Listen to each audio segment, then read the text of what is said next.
Hello students, मैं अमित चंदौरिया। आज का टॉपिक है सेट यानी समुच्चय। तो समुच्चय क्या होता है, आइए देखते हैं। समुच्चय तो यदि आप कहीं पर भी हो देखते होंगे अपने चारों ओर आपको कुछ वस्तुएं दिखाई देती हैं। तो उन वस्तुओं में जैसे मुझे सामने दिखाई दे रही है 8-10 बुक्स रखी हुई दिखाई दे रही है। तो ये जो वस्तुओं का समूह है ये क्या है, एक समुच्चय। मुझे बहुत सारे मार्कर्स दिखाई दे रहे हैं, तो ये क्या है, एक समुच्चय है। समुच्चय क्या होता है, a well defined collection is called a set. जो सेट है एक वस्तुओं के सुपरिभाषित संग्रह को समुच्चय कहते हैं। आप कॉपी और पेन लेकर बैठ जाइए, पूरा समुच्चय एक डेफिनेशन एक कॉन्सेप्ट से आपको आ जाएगा, ये मेरी गारंटी है आपसे। तो समुच्चय क्या होता है, A well-defined collection is called a set, यानी वस्तुओं के सुपरिभाषित संग्रह को समुच्चय कहते हैं। अब जानते हैं इसमें ये जो वर्ड है समूह, तो आप ग्रुप तो आप पहचान चुके होंगे, लेकिन ये सुपरिभाषित जो लग गया ये क्या है, वेल डिफाइंड क्या है। वेल डिफाइंड जिसकी हम डेफिनेशन अच्छे से दे सकें, यानी कहने का मतलब है जैसे जहां अच्छे या बुरे की बात हो जाएगी ना, बस वहां वो समुच्चय नहीं हो पाएगा। जैसे मैं बोलूं कि 10 प्राकृतिक संख्याओं का समुच्चय, आप बोलेंगे बिल्कुल वेल डिफाइन है, तो 10 प्राकृतिक संख्याएं, सभी लोग इसका आंसर यही देंगे, 1 2 3 4 5 6 7 8 9 10 10 नेचुरल नंबर्स। अब उसके बाद मैं बोलूं कि इवन नंबर्स, सम संख्या 2 4 6 8, सभी आंसर यही देंगे कि हाँ ये इवन नंबर है।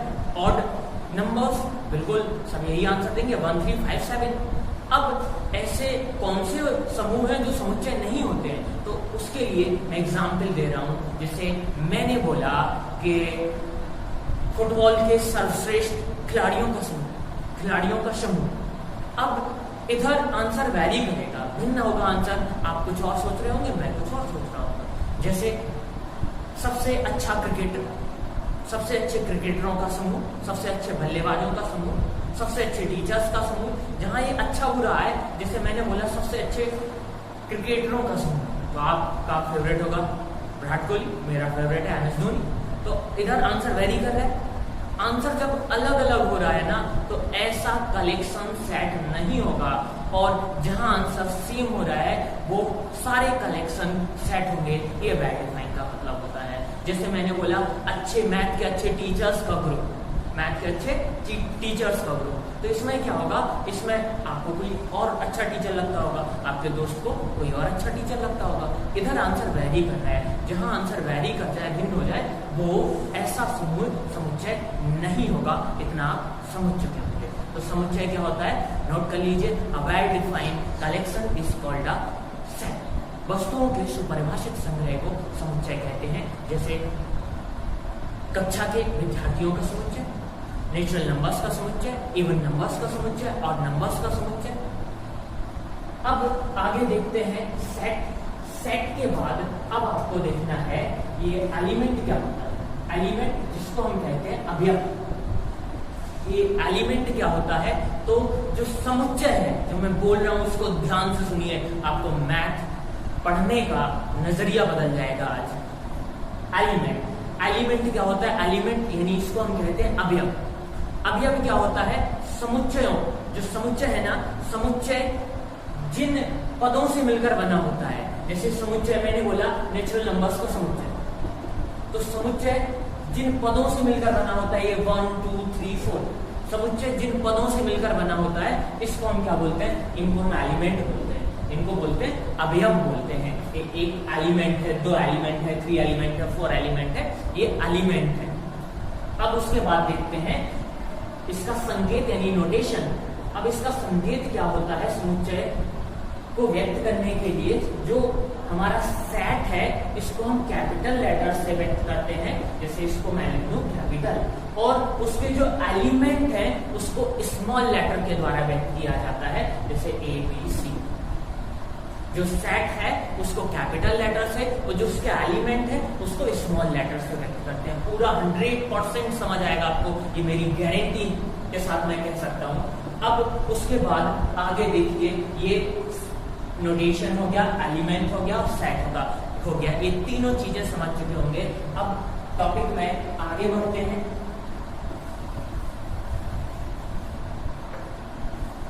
अब जैसे मैंने इधर लिखा 1 2 3 4 5, समुच्चय जो है सेट किसी अवयव में, ये जो साइन है इसको बोलते हैं बिलोंग्स टू, और ये जो साइन है ये डज नॉट बिलोंग। यानी इसका मतलब क्या होता है, वो मतलब देख लीजिए, इसको बोलते हैं कि कोई एलिमेंट, जैसे ये है, ये 2 है एलिमेंट, क्या इस सेट में है? आप बोलेंगे बिल्कुल है। यानी 2 अवयव है किसका? सेट ए का। ये जो 2 है वो एलिमेंट है सेट ए का। तो एलिमेंट को प्रदर्शित करने के लिए इस साइन का लगाते हैं, जिसको बोला जाता है बिलोंग्स टू। हिंदी में बोलते हैं अवयव है, अवयव नहीं है। जैसे मैं बोल दूं क्या 6 ए का अवयव है, तो बिल्कुल नहीं है। इसमें 1 2 5 तक ही एलिमेंट लिखे हैं, तो इधर मैं साइन लगाऊंगा 6 डज नॉट बिलोंग टू ए। इतना समझ चुके होंगे। जैसे मैं लिखूं 4 तो एलिमेंट है ए का, ठीक है, 4 बिलोंग्स टू ए। अब आगे बढ़ता हूं, बिल्कुल फोकस करते रहिए, आप सेट समझ जाएंगे और पूरा 11th का मैथ बिल्कुल अपना टारगेट 100% बना के रखिए, मैं आपको दिलाते रहूंगा। अब देखिए, इसके बाद समुच्चय को प्रदर्शित करने के लिए कुछ मेथड्स होती हैं, उनको देखिए। तो नंबर फर्स्ट ये होती है तालिका विधि, जिसको बोलते हैं रोस्टर फॉर्म। तालिका विधि रोस्टर फॉर्म। ये रोस्टर फॉर्म क्या होता है? इसका दूसरा नाम होता है सूची विधि या सारणी विधि, यानी टेबुलर फॉर्म या लिस्टर फॉर्म। नाम याद रखिए, स्क्रीनशॉट ले लीजिए और नोट करते जाइए। अब देखिए ये रोस्टर फॉर्म होता क्या है, तो समझ लीजिए रोस्टर फॉर्म क्या होता है। जब हम समुच्चय के एलिमेंट्स को, जो सेट है, उसके अवयवों को करली ब्रैकेट यानी मझले कोष्ठक के अंदर लिख देते हैं, तो उस मेथड को जो लिखा है समुच्चय के लिए, उसको बोला जाता है तालिका विधि यानी रोस्टर फॉर्म। जैसे मैं बोलूं भारत के प्रधानमंत्रियों का समुच्चय, तो इसको अगर हमें तालिका विधि में लिखना है तो मैं इधर पंडित जवाहरलाल नेहरू से स्टार्ट करूंगा और नरेंद्र मोदी पर, अभी हाल ही में नरेंद्र मोदी है, आगे तो पता नहीं, तो इन पर रोक दूंगा। जैसे मैं बोलूं 10 प्राकृतिक संख्याओं का समुच्चय, इसको हमें लिखना है टेबुलर मेथड में या रोस्टर फॉर्म में, तो मैं ऐसे लिखूंगा 1 2 3 4 और 10 पे कंप्लीट। जैसे मैंने लिखा x such that x mathematics शब्द का एक अक्षर,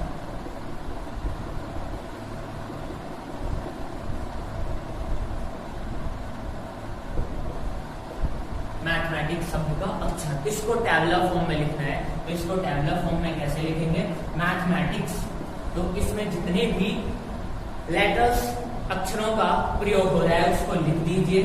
बस समुच्चय का ये रूल होता है, किसी को डबल बार नहीं लिखते हैं, तो बस सिंगल बार लिख दीजिए। जैसे n 2 बार है तो केवल एक ही बार लिखना है, N A T H E I और C और S।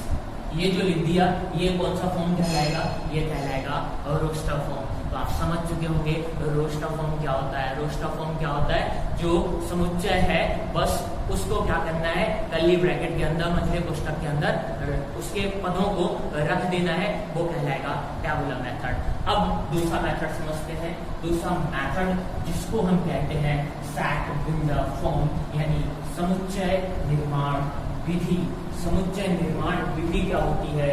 इसका दूसरा नाम होता है प्रॉपर्टी मेथड, गुण विधि। तो सेट बिल्डर फॉर्म या प्रॉपर्टी मेथड यानी समुच्चय निर्माण विधि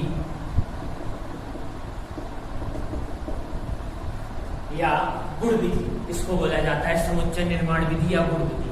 तो नाम से पता चल रहा है ये इसका नाम क्या है, गुण विधि।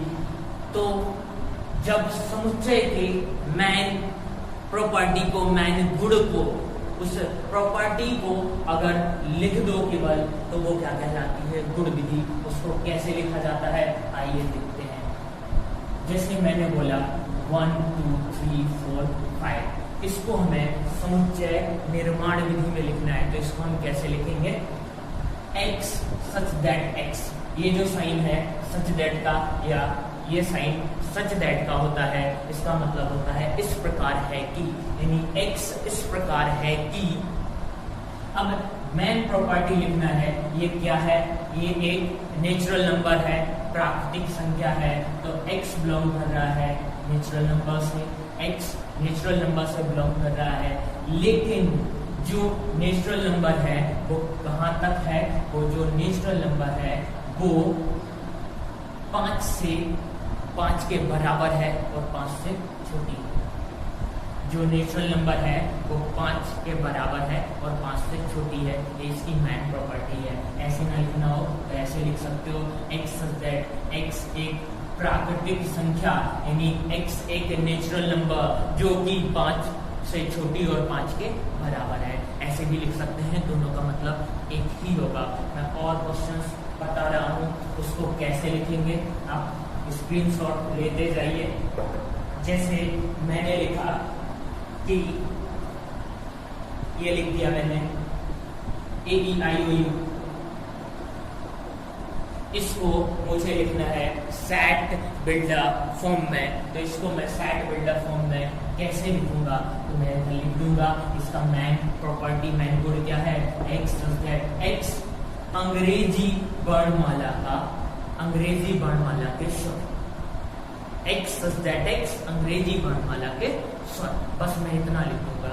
समझ पा रहे हैं मैं क्या कहना चाह रहा हूँ। जैसे ये लिखा हो 1/2, 2/3, 3/4, 4/5, एज इट इज, ऐसे कंटिन्यू चल रहा है। तो इसको मैं क्या लिखूंगा, इसको मैं लिखूंगा x दैट x। अब ये क्या चल रहा है, ये 1 है, ये 2 है, ये 3 है, यानी पहला पद है तो 1 है, दूसरा पद है तो 2 है, तीसरा पद है तो 3 है, चौथा पद है तो 4 है, n पद है तो क्या है n।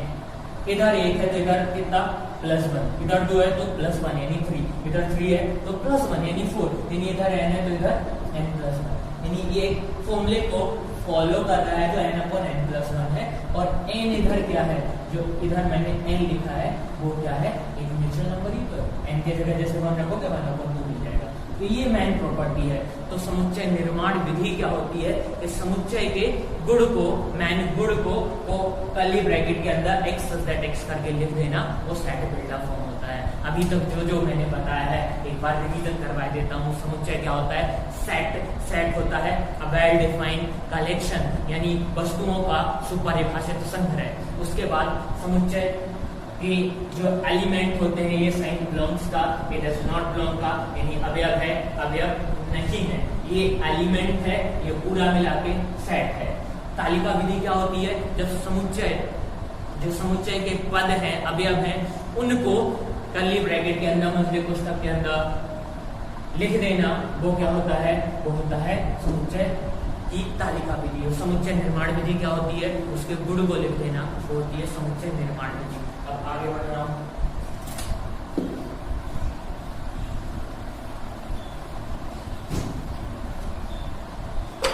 अब इसके बाद टाइप्स ऑफ सेट,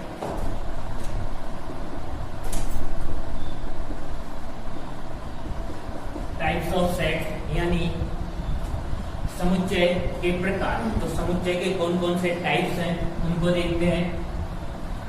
तो नंबर फर्स्ट हम बोलते हैं फाइनाइट सेट। फाइनाइट सेट यानी परिमित समुच्चय। इनफाइनाइट सेट यानी अपरिमित समुच्चय। नाम से पूरा पता चलेगा परिमित क्या होता है, अपरिमित क्या होता है। तो परिमित समुच्चय यानी फाइनाइट सेट, यानी समुच्चय ऐसा समुच्चय जिसके पदों को हम काउंट कर पाए, जिसके एलिमेंट्स को, जिसके अवयवों को काउंट कर पाए, वो होता है फाइनाइट सेट। जैसे मैंने लिख दिया 1 2 3 4 5, इसमें कितने एलिमेंट लिखे, काउंट कर पा रहे होंगे, 5 एलिमेंट लिखे, तो इसको मैं बोलूंगा फाइनाइट सेट यानी परिमित समुच्चय। इनफाइनाइट सेट यानी ये होता है अपरिमित समुच्चय। लिखते जाइए, अपरिमित समुच्चय क्या होता है, ऐसा समुच्चय जिसके अवयवों को काउंट ना कर पाए वो होता है अपरिमित समुच्चय। एग्जाम्पल के लिए मैंने बोला प्राकृतिक संख्याओं का समुच्चय। अब 1 2 3 चल रहा है, जब तक चलाओगे तब तक चलेगा। पूर्णांकों का समुच्चय जब तक चलाओगे तब तक चलेगा। तो ये जो है जिसको हम काउंट कर पाए वो होगा परिमित समुच्चय, जिसको हम काउंट ना कर पाए वो होगा अपरिमित समुच्चय। तीसरा देखते हैं इंपोर्टेंट नल सेट यानी रिक्त समुच्चय। इसको रिक्त समुच्चय, नल सेट या खाली समुच्चय कहते हैं, एम्प्टी सेट। रिक्त समुच्चय क्या होता है? ऐसा समुच्चय जिसमें कोई अवयव ना हो, जिसमें कोई भी एलिमेंट ना हो, उसको बोलते हैं हम रिक्त समुच्चय। अब सोच रहे होंगे कि ऐसा कैसे हो सकता है कि कोई एलिमेंट भी ना हो। तो वो ये, जैसे मैंने बोला x such that x इसको इक्वल, या इधर x such that x equal मैंने बोल दिया, या और कुछ भी, जैसे मैंने बोला 3 एक सम संख्या, तो क्या 3 एक सम संख्या है? नहीं है। या मैंने बोला x such that x सम संख्याओं का समूह जिसमें 3 है, तो क्या ऐसे होगा? x such that x सम संख्याओं का समूह जिसमें 3 है, तो क्या ऐसे होगा? कोई भी सम संख्या के समूह में क्या 3 हो सकता है? नहीं हो सकता है। तो उसको क्या कहा जाता है? उसको रिक्त समुच्चय कहा जाता है, यानी एम्प्टी सेट। इसको या तो हम खाली ब्रैकेट से करते हैं या फाई बना के करते हैं, ये होता है रिक्त समुच्चय। इसके बाद नेक्स्ट एकल समुच्चय। एकल समुच्चय क्या होता है? नाम से पता चल रहा है, ऐसा समुच्चय जिसमें केवल एक अवयव हो। जैसे केवल एक अवयव हो, कुछ भी, जैसे मैंने 2 लिख दिया, तो इसका ये जो है ये कौन सा हो गया? ये सम अभाज्य संख्याओं का समुच्चय हो गया।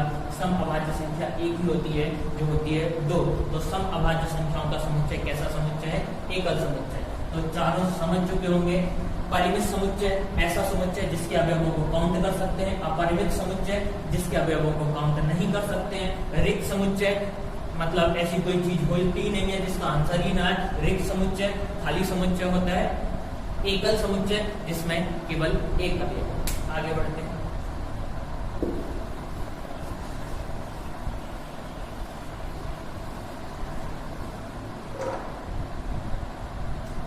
इसके बाद समान समुच्चय, इक्वल सेट। समान समुच्चय क्या होता है? ऐसे दो समुच्चय जिसके अवयव समान, जैसे मैंने लिखा 1 2 3 और इधर लिख दिया 2 3 ये कैसे समुच्चय है? समान समुच्चय। इसके बाद समतुल्य समुच्चय।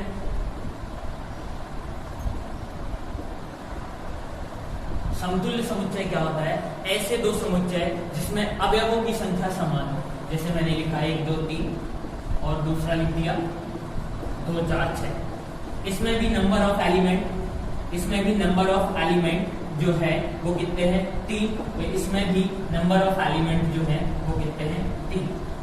अगर दोनों में एलिमेंट की संख्या समान है तो उसको हम क्या बोलेंगे? समतुल्य समुच्चय। अगर दोनों एक जैसे ही हैं तो उसको बोलेंगे समान समुच्चय। इसके बाद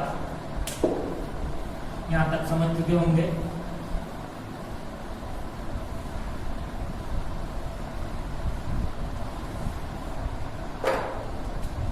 अब देखते हैं उप समुच्चय यानी सबसेट।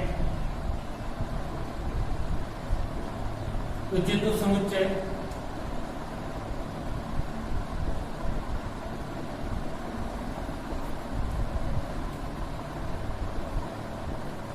और अधिक समुच्चय। उप समुच्चय इसको बोला जाता है सबसेट, ये प्रॉपर सबसेट, और ये सुपरसेट। तो तीनों क्या होते हैं? कंफ्यूजन को खत्म कर लीजिए। उप समुच्चय यानी सबसेट। सबसेट क्या होता है? दो ऐसे समुच्चय, जैसे मैंने मान लिया एक समुच्चय ए है, एग्जाम्पल के थ्रू देखते हैं। एक समुच्चय बी है। ए में एलिमेंट लिखा है 1 2, बी में एलिमेंट लिखा है 1 2 3।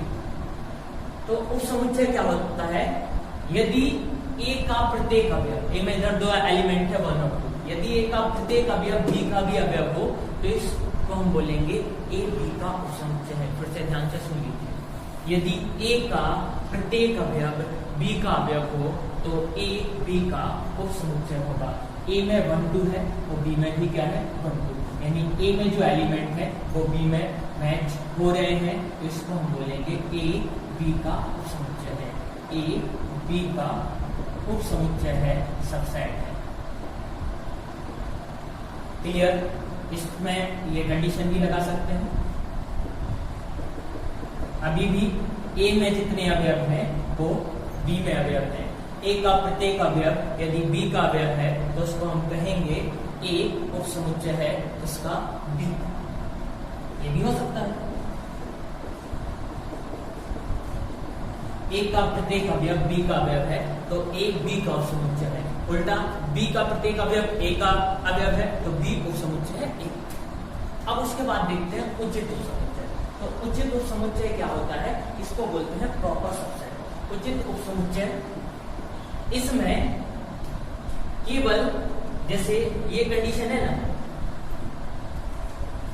ये कंडीशन को छोड़कर बाकी जो कुछ है ना वो उचित उपसमुच्चय है। यानी ए का प्रत्येक अवयव बी का अवयव होना चाहिए, ये तो कंडीशन है ही है। मतलब ए बी का उपसमुच्चय तो होगा ही होगा, बस बी में कोई ऐसा एलिमेंट होगा जो ए में ना होगा। यानी ये एग्जाम्पल जैसे 1 2 1 2 3, ए में 1 2 है और बी में 1 2 3 है, तो ए बी का उचित उपसमुच्चय कब होगा, प्रॉपर सबसेट कब होगा? जब बी में कोई ऐसा एलिमेंट होगा जो ए में ना होगा। जैसे सोच रहे हो कि ये चीज तो बराबर है, हाँ ये उचित उपसमुच्चय के लिए सबसेट यानी जो सबसेट है प्रॉपर सबसेट है उसके लिए सबसेट तो होगा ही होगा, बस केवल ये कंडीशन नहीं होगी। मतलब सीधा सी बात है कि ए और बी कैसे नहीं होंगे, बराबर नहीं होंगे। अगर ए और बी बराबर हैं तो वो सबसेट ही कहलाएंगे। ए और बी बराबर नहीं है तो वो सबसेट तो है ही है, साथ में प्रॉपर सबसेट भी है। अब बात करते हैं सुपरसेट की। तो सुपरसेट क्या होता है, अधिसमुच्चय जो है वो क्या होता है? तो इसके लिए देख लीजिए, यदि ए बी का जो मैंने इधर लिखा है 1 2 और 1 2 3, इसको मैंने क्या बोला था, देख लीजिए, इसको मैंने बोला था ए बी का उपसमुच्चय है। तो बस अधिसमुच्चय क्या होता है, यदि ए बी का उपसमुच्चय है तो जो बी है ना, बी ए का क्या होगा, अधिसमुच्चय। सीधी सी बात है। यानी इसको हम बोलेंगे कि ए का प्रत्येक अवयव बी का अवयव है, यानी ए सबसेट का।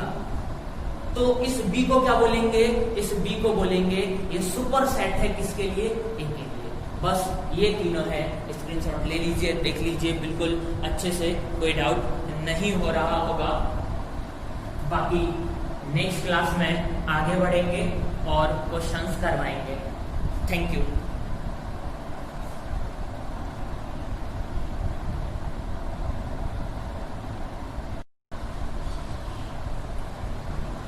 हेलो स्टूडेंट्स, मैं अमित चंद्र। पिछले लेक्चर में मैंने सेट यानी समुच्चय को उपसमुच्चय तक कंप्लीट करवा चुका था। यदि आपने पहले वीडियो नहीं देखी है तो सबसे पहले जाइए और उसको देखिए, प्लेलिस्ट में आपको मिल जाएगी। चैनल पर नए हो तो चैनल को तुरंत ही सब्सक्राइब कर लीजिए। मैं अब उपसमुच्चय के आगे समुच्चय में बढ़ रहा हूँ, तो मैंने उपसमुच्चय क्या होता है, उचित उपसमुच्चय क्या होता है, अधिसमुच्चय क्या होता है, ये सब कुछ मैं बता चुका था। समुच्चय क्या होता है, अब आता हूं मैं उपसमुच्चय की संख्या यानी नंबर ऑफ सबसेट। उपसमुच्चय की संख्या कैसे फाइंड करते हैं, सबसेट के नंबर्स कैसे फाइंड करते हैं, तो उसके लिए फॉर्मूला होता है 2 to the power n। Binomial प्रमेय से ये फॉर्मूला बनता है उपसमुच्चयों की संख्या। तो जैसे मैंने इधर लिखा ए बी सी, एक सेट है जिसमें 3 एलिमेंट हैं, ये 3 एलिमेंट लिखे ए बी सी।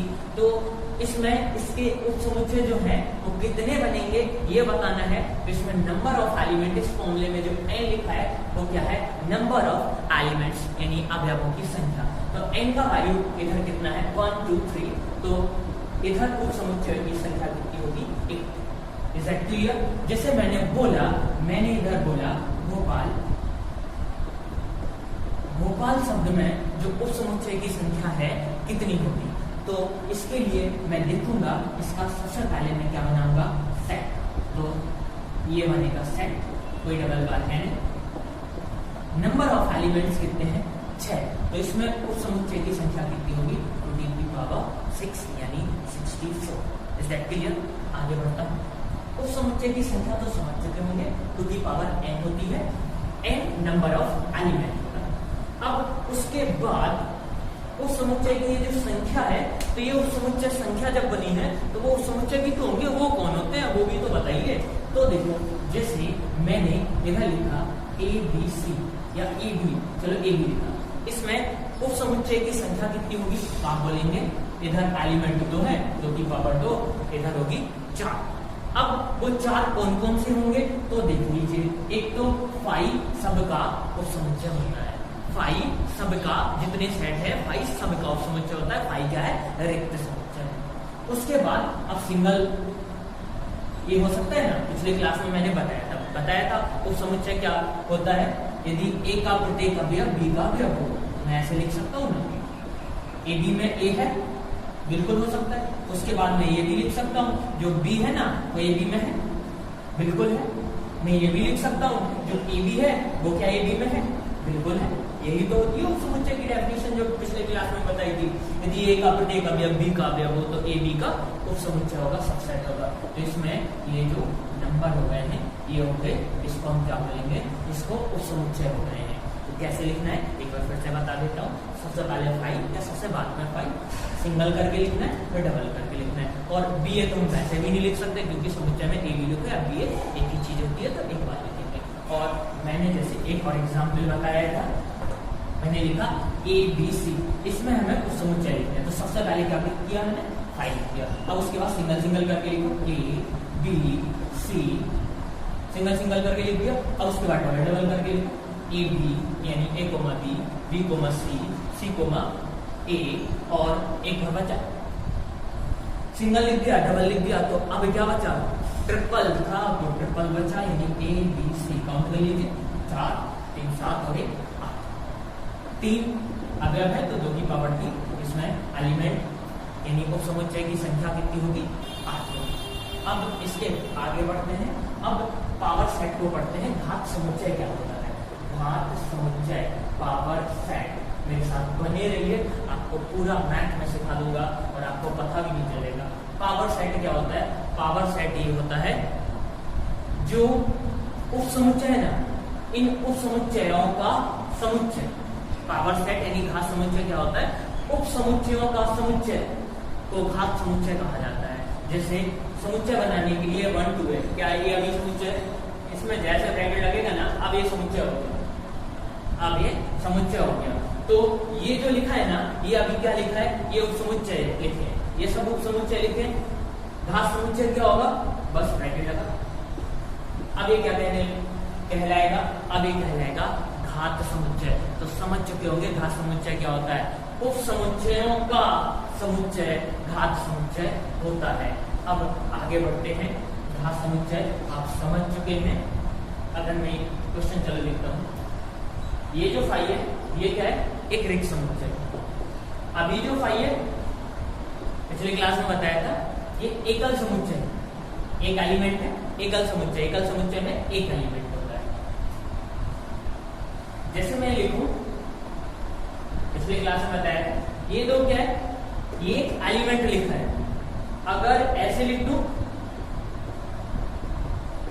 तो अब ये दो एलिमेंट नहीं लिखा है, ये क्या लिखा है, एक सेट लिखा है, और ये एलिमेंट का साइन लगा है, बिलोंग का साइन लगा है। तो क्या कोई सेट इधर बिलोंग कर रहा है, नहीं कर रहा है, तो इसके लिए तो यही सही है। ये सेट है यानी इसका ये सबसेट है, तो इसके लिए साइन क्या होना चाहिए, सबसेट का होना चाहिए। समझ रहे हैं जो मैं कहना चाह रहा हूँ, या बिलोंग का साइन लगा है तो वो गलत लगा है, इतना समझ चुके होंगे। अब आगे बढ़ते हैं।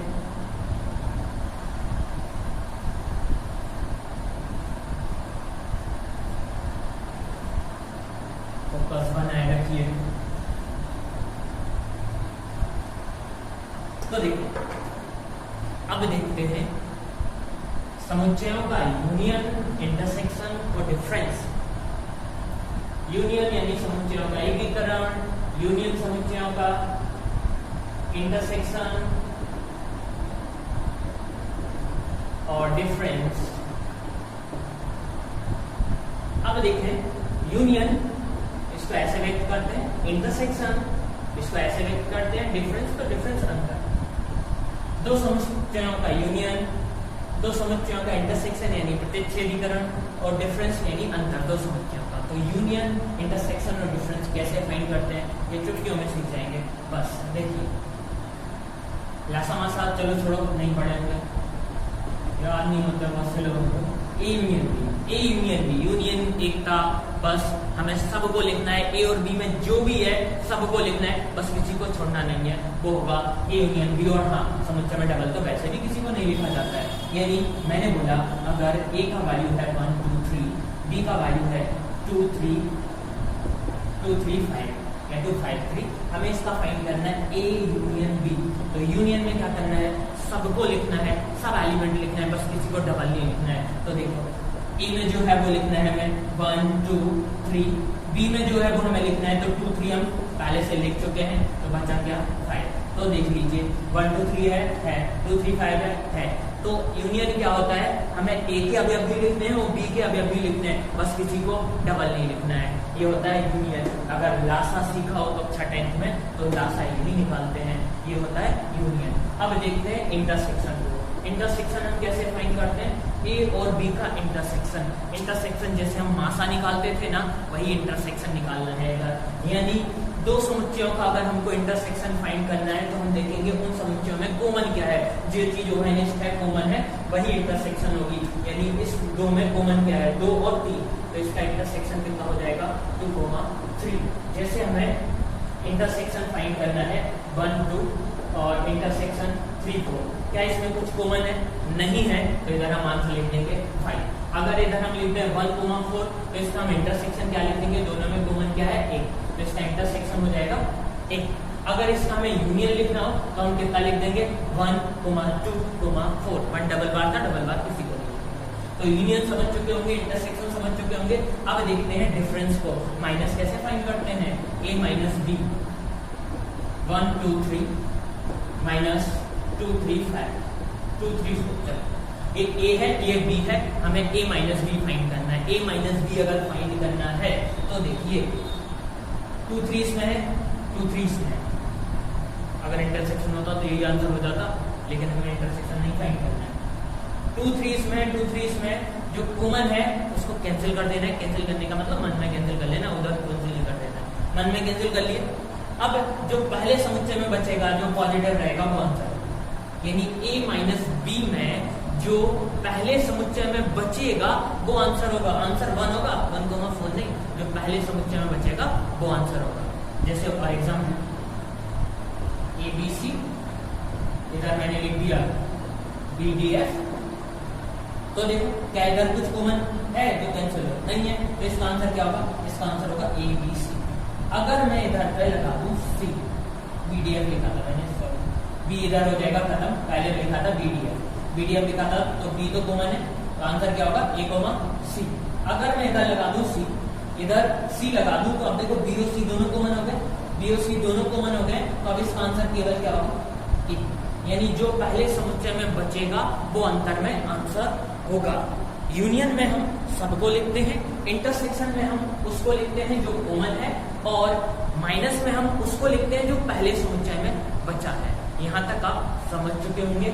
एक और वैल्यू जिसको हम बोलते हैं सममित अंतर, सिमेट्रिक डिफरेंस। इसका साइन ये है सिमेट्रिक डिफरेंस का, या ऐसे डेल्टा बनाते हैं ए सममित अंतर बी, ए सममित अंतर बी। इसका फॉर्मूला होता है A minus B union B minus A, A minus B union B minus A, या इसको हम कह सकते हैं A union B minus A intersection B. ये दोनों बराबर होते हैं। आगे क्लास में मैं आपको बताऊंगा कैसे होते हैं। और साथ में एक और चीज, पूरक समुच्चय क्या होता है, पूरक समुच्चय इसको ए जैसे पूरक समुच्चय है तो उसको हम बोलेंगे ए डैश। पूरक समुच्चय क्या होता है, ए डैश को हम लिखते हैं यू माइनस ए। पूरक समुच्चय क्या होता है u माइनस ए। u क्या है, u इधर एक समिष्टीय समुच्चय है जिसमें a जो है उसका उप समुच्चय होगा।